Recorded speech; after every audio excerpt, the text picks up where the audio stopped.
العفه، عفت ځان ساتل د حرام کار نه، خپل عورت ساتل، خپل عورت حفاظت کول، که سړی او که زنانۍ. والذین هم لفروجهم حافظون، مؤمنان هغه خلک دي چې د خپل عورتونو خیال ساتي.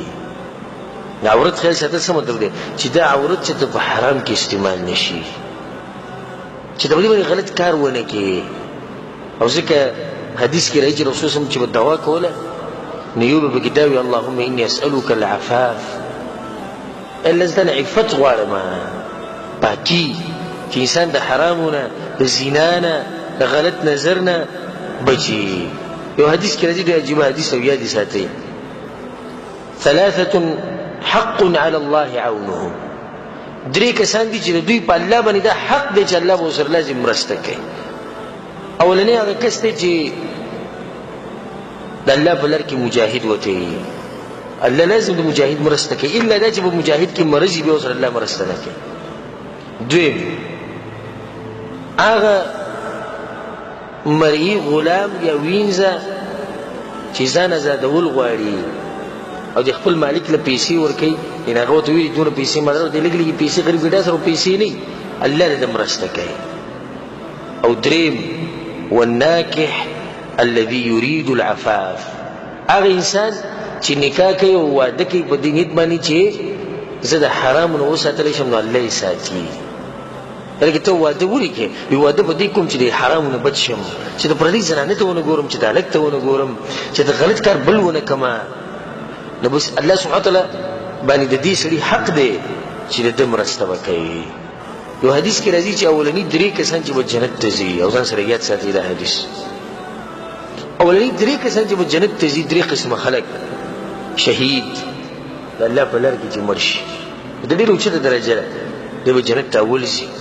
دویم وعفیف متعفف، په خپلم پاک او بلم پاک ساتي، بالکل د زنا نه، د غلط نظر نه، د غلط کار نه، پردو زنانو ته کته، پردو هلکانو ته کته په غلط نظر باندې د دې نه ځان لرې ساتي. دا سړی به په دغه اولنو کسانو کې جنت ته به ځي. دلیل به دې باندې چې دا ډېر غټ صفت دی. او دریم او هغه بنده چې د الله ډېره ښکلي بندګي وکړي. دا درې قسمه خلک دي چې دوی به اول جنت ته ځي. ځان د هر قسم غلط کار نه لرې ساته. او حدیث کې ډېر عجیبه حدیث د رسول الله صلی الله علیه وسلم وایي په ځان کې عفت پیدا کړئ، ستاسو په ښځو کې به پیدا شي. زه د رب العالمین قسم خورم چې دا قرض دی، زنا، په غلط نظر یو زنانه ته کته یا یو هلک ته کته، والله بالله ثم تالله چې دا قرض دی تا نه به اخیستی کېږي. نو سړی به وایي چې ما ته به څوک په غلط نظر وګوري. موږ وایو نه دا قرض تا نه نه دی، ستا د دې کور والا نه به ویل. که یو هلک ته دې وکتو په غلط نظر باندې برید او ګیرې لا نه یې راغلي، ښکلی هلک ته تا ورته په غلط نظر وکتو، په الله ته قسم خورم چې ستا رور ته، ستا بچي ته، ستا بل خپل خپلوان ته خو دا قرض به نه اخیستی کېږي. بلکې علما دا وایي چې یو سړی دا وایي اوس یو سړي زنا وکړه او ته ورته وایي چې دا زنا قرض دی، تا نه به څوک وایي ګوره دا قرض واپس به نه اخلي. نو دې خوشحاله شي، ویې خندل، وایي نه زما مور شتي او نه مې ښځه شتي او نه مې لوڼه شتي او نه بل څوک شتي، نه په خندا شو. نو علما وایي ده ته به دا وایي چې ستا د دې کور د دې دیوال نه به یې واخلي، د دې دیوال سره به څوک دا کار کوي، خو دا به پاتې کېږي، پاتې کېږي دا ته، دا به لازم دا بدله اخلي. ځان بالکل پاک ساتئ.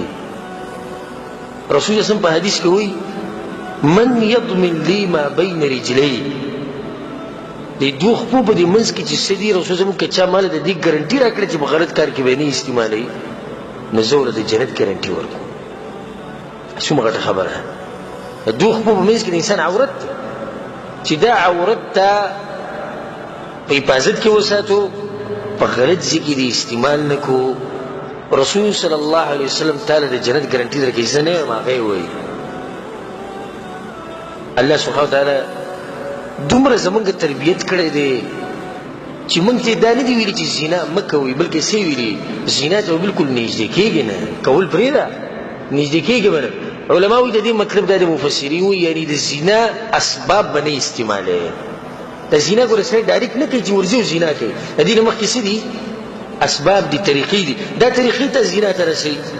سندرې اورېده اخرنی انجام یې زنا ده.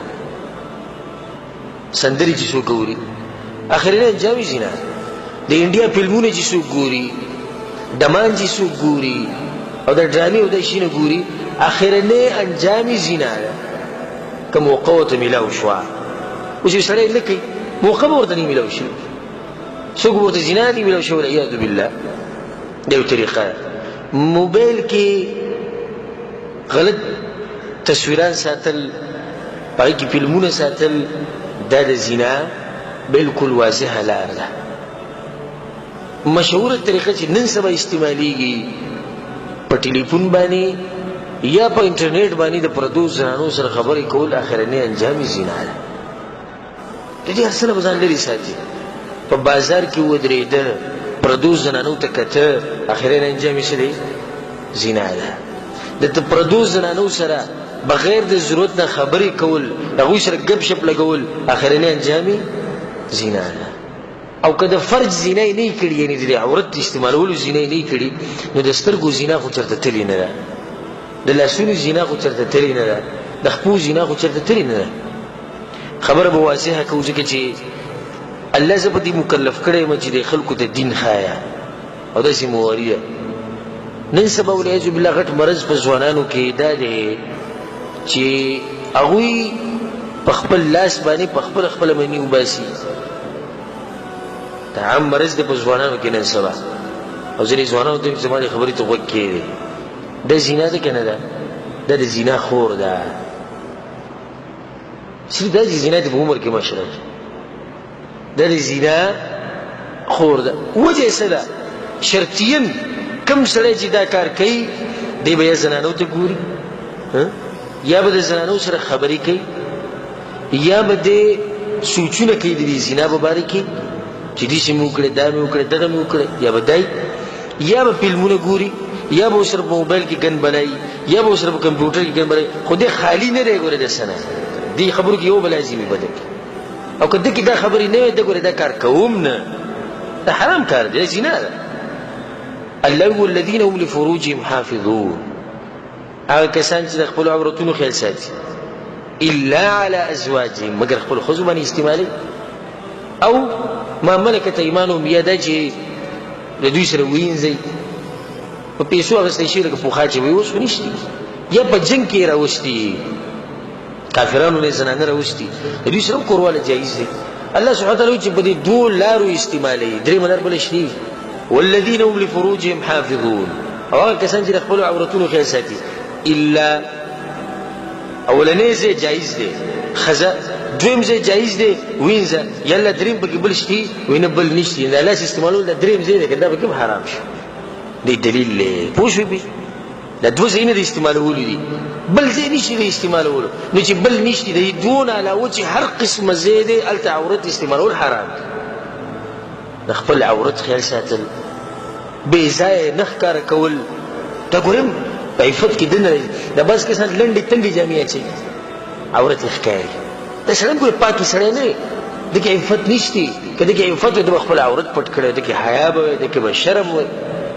وقل للمؤمنین یغضوا من ابصارهم، الله وایي د مؤمنانو سړو ته وایي چې سترګې کوزې ساتي. الله اکبر.